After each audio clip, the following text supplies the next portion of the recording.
So, £1 Million Menu, second series, because you love this show, I know, you talked about it before. Anything different on this? Or it's still the same restaurateurs trying to get investment? It's still the same, but we're going much behind the scene now because we're focusing on one operator. So to start with, we have 3 operators who are pitching their ideas to a group of investors.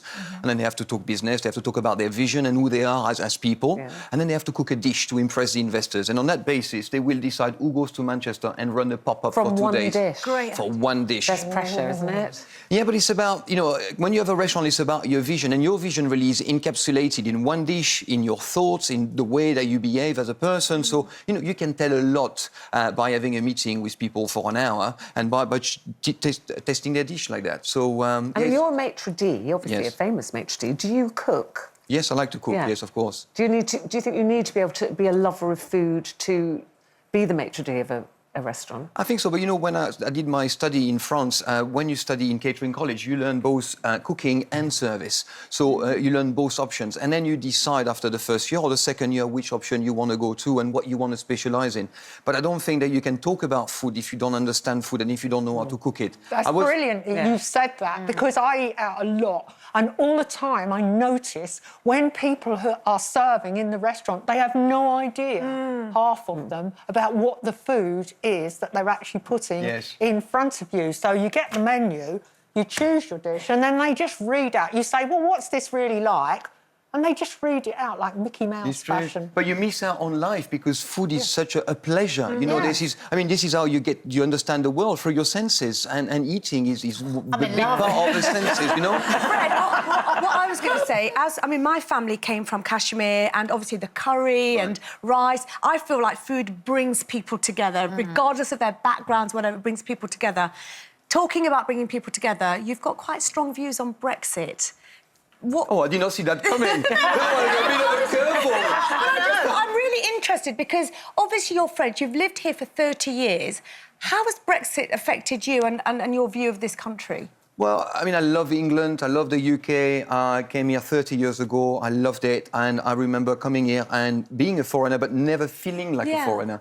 And on the day of the referendum, my daughter, who was 11 at the time, said to me, "Daddy, does it mean we have to leave?" And I said, "No, don't worry, we don't have to leave." Now, both of my children are British. My daughter dives for Team GB. She's a very accomplished diver. And I have to apply for my settled status, or the unsettling status, if I should say. And I don't believe in the idea. Now, if it was a good idea for Britain, you know, for us in the country, I would, yeah, of course, I would vote for it. I would say it's a fantastic idea. But I don't believe, and on my heart, it's going to be good for the country long term. And I think we are going to be poorer as a result. That's why I believe. I hope I'm wrong. So has your daughter asked you again? She hasn't asked me again. And are you concerned at all that you'll be able to... Well, it's worrying because you never know what's going to happen. The poor people who came in the 60s, you know, with a Windrush boat, I come from a piano boat, you know, I'm in the same boat as them. So, Fred, at the moment, all the newspapers, every day, we've got a new scare story. And last week, I wrote about the fact that everything's about stockpiling now, and all the restaurants and the supermarkets, and everybody's stockpiling, as if after Brexit, suddenly we'll be plunged back into World War II all over again. The customers in your restaurant, do they sound as worried as all that?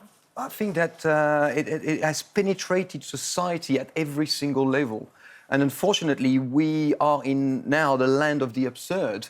And Socrates, you know, is the basis of the way we think in the Western world. You know, it brought about reason and logic. It's just completely gone out of the window, and it's just very, very sad and dramatic, really. And with such an amazing country that we are gone to that level, I think it's just... Now, there are underlying reasons why Brexit has been voted in, but this is not going to fix the country, build houses or teach our kids or fix the social care or so many issues that are really, really important for us to prosper as a country. Yeah, agreed. Now, another show that we saw you on was Gino, Gordon and Fred, which is very interesting, watching the three of you going around in a camper van. And we've got a message from your friend Gino. Oh, what has he said now? Hi, guys. So I found out that today you got Fred on the show. Now, let me give you a couple of tips. Most likely, you won't really understand him. You know, he's a foreigner. You know, they got this funny way of talking, French, oui, blah, blah, blah, blah, blah, blah. You know, let me give you a tip. Just nod to him. Just go, yeah, oui, je t'aime, and all of that, and he's going to be all right. Good luck with the interview. Fred, je t'aime, my friend. I love you all, and good luck. Is that a dating tip? No idea what he said. You're the man that knows about dating. He's so funny, Gino. I mean, he couldn't make it up. Now, while you were on your trip with the boys, did you manage to get to do your sit-ups? Because you do how many sit-ups every morning? 301. Oh, what's the one for? Why It's the just one? one more. Just 300, and then you just do one more. You know, it's Is all that so you're not weak on the last one? Is that why it is? So you just... It's just I in think my it head, says a lot about psychologically, you. just I When want I to go one heard more. this, Yeah. I thought, but why doesn't he go backwards from 300? That's Sounds weird. Yeah, because it's difficult to count. Why do you What go do you mean? backwards? When you go backwards, 300, 299, Yeah. it's No, difficult that's to count. true, yeah, My brain wouldn't yeah. work like that. So. Oh, OK. And I count in French when I do my push-ups. But I dream in English, but my push-up I count in French. Yeah. So when you're doing that, do you mean press-ups, Yeah. not sit-ups? Yeah. Not Yeah. a press-up. That's Press- a lot. But you of don't do them press-ups. all in one go. You take a rest, surely. I do in them between. I can't believe we've gone from Brexit to Let's lose women. That's not brilliant. Light and I'm doing shade, sets of Janet. 30. Light and shade. Sets of 30, that makes sense. But my record is 6 minutes 50 for 301. Wow. But you have to have different techniques anyway. It's Beat just... that, Gino D'Acampo.